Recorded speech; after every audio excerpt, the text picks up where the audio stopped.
Hey guys, this is Daniel from improveyoursocialskills.com, and I just wanted to record a video to let you know some tips and strategies that I'm using in my own personal life. There's actually some pretty big news for me.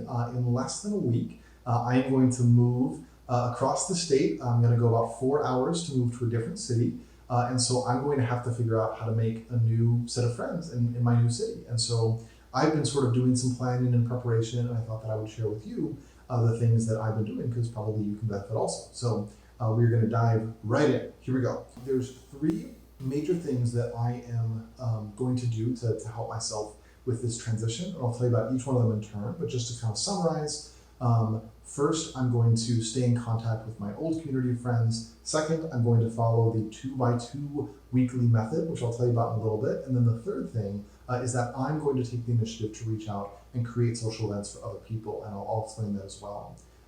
But first, to start with, I think that the most important thing to do sort of right when you hit the ground, you are immediately starting in your new city and town, is to do a little inventory of people from previous stages of your life that you'd want to stay connected to. So maybe this is family, maybe this is friends, maybe this is mentors, somebody like that you think you would really appreciate the chance to do a phone call with, play an online game with, maybe even just text back and forth a little bit, and people that you think would be open to doing that with you as well. And then you just want to try to be deliberate to take advantage of opportunities to reach out to those people. So if you are, at home in your kitchen, you're just cooking a meal instead of listening to a podcast or something, maybe you decide to, give a family member a call. If you are, out for a walk, or you just got an evening, alone, you don't really have much going on, maybe again, try to give somebody a call. If you are just going to fire up a video game and play it, maybe take 5 minutes first to see if any of your gaming buddies would be willing to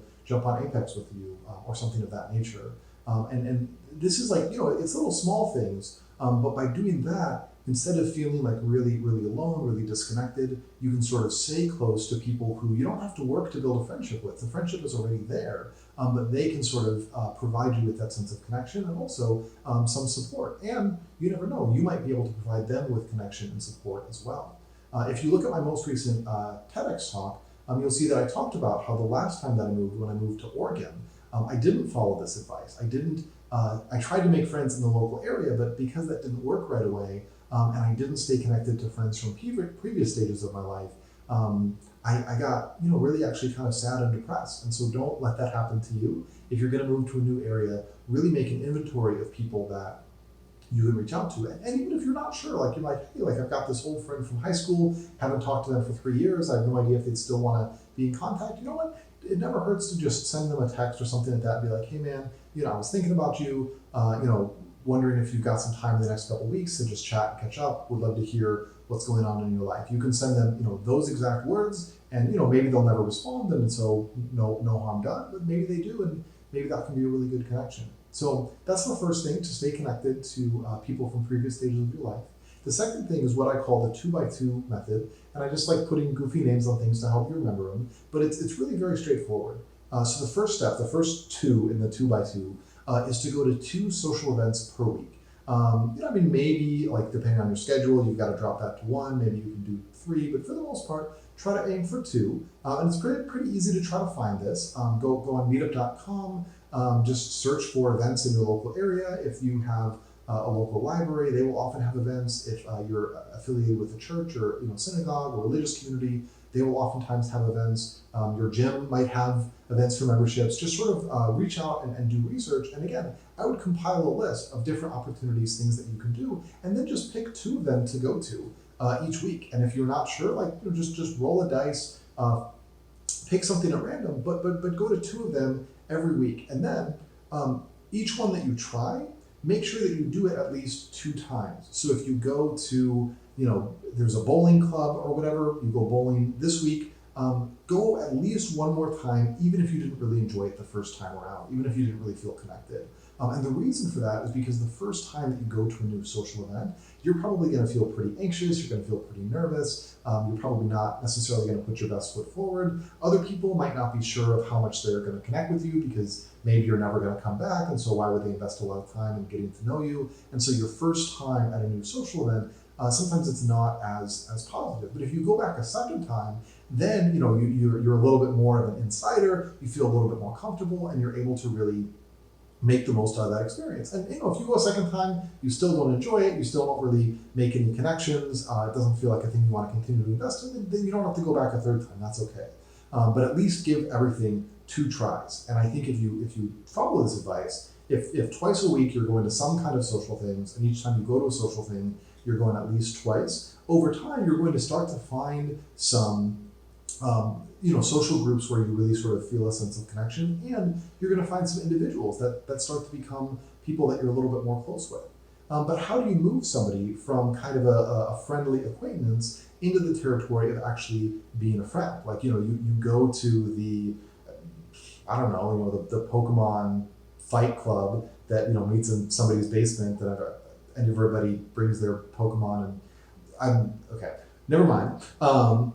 But the point is, you go to the Pokemon Fight Club, you find somebody that their Mewtwo game is really strong, you really would like to be friends with them, but how do you do that? Well, that's where the third part comes in, and that is to create group social opportunities that you then invite other people to. And this is really straightforward. It could mean something, basically you're going to design some kind of social experience that you think people would enjoy, and then you're just going to invite a handful of people that you know from different contexts to come to this event. So, let's say there's a new movie coming out that you think lots of people will enjoy. Maybe you invite a couple of people from your bowling club, a couple of people from your synagogue, a couple of people from your workplace. You invite all of them to say, hey, Friday night, let's all go, grab some pizza, and then let's go see this movie together. Are you in? Are you out? And, not everybody will say yes, but probably some people will. And then, by coming to that event, not only do you establish yourself a little bit as a leader, but also you establish yourself as somebody who's interested in a friendship with them, because you've taken the initiative to set up this event and invited to them. And so, you can also obviously create social events just for one other person, but it's a lot easier if you create an event for a group. Because let's say I invite one other person to go see a movie with me. They might wonder, well, is this a date? Or, what if it's kind of awkward and we don't really, have good conversation? Is this just going to be a weird evening? And so there's maybe more pressure on them. They're maybe more likely to say no. There's also more pressure on you because, oh my goodness, like you've got to make sure that this one person is happy the whole time, or at least it can feel that way. But let's say you put a group together. Now, like, other people can talk to one another. Like, if you don't have a witty thing to say in a given moment, that's okay, because the group can just sort of carry the conversation. And then again, for people who are accepting the invitation, there's a lot less stress and pressure. They don't have to worry about what signals they're sending you. They don't have to worry about if they're going to get along with you specifically. They can sort of just think, oh, that would be a fun experience. I get the chance to meet new people. Sure. And so by sort of taking this leadership, creating these events, that can be a really great way of bringing people together.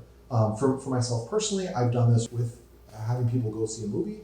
I've done game nights at my house, whether like a board game, video games, Dungeons and Dragons, things of that nature. Sometimes there's been like a cool excursion to someplace, like maybe if there's a museum or something that has free tickets or something, you might say, hey guys, this is kind of weird, but you guys want to go to the Natural History Museum, see some dinosaurs.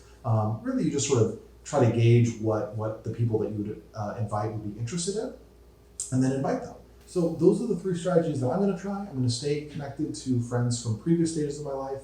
I'm going to do the 2x2 method of trying 2 new social events every week and going to each one of them at least twice to give it a good, honest try. And then once I start to make some connections, once I start to meet some people, I'm going to think about what could I do to maybe bring some people together. Would people want to go see a movie with me? Would people want to come to my house and play some Pandemic? What would be a fun way to start to form a group and really take those acquaintances to a level of friendship? So that's what I'm going to do. I encourage that if you are moving to a new city, or even if you have moved to a new city but you haven't really put down roots yet, go ahead and give these things a try, and let me know how it goes in the comments. You will also notice that it has been a couple of years since my last video. I'm older, hopefully wiser, and so if you like this video, if you'd like to see more of them, again, comment and subscribe and smash that like button, do whatever YouTube people are supposed to do, and let me know. Maybe I will make more.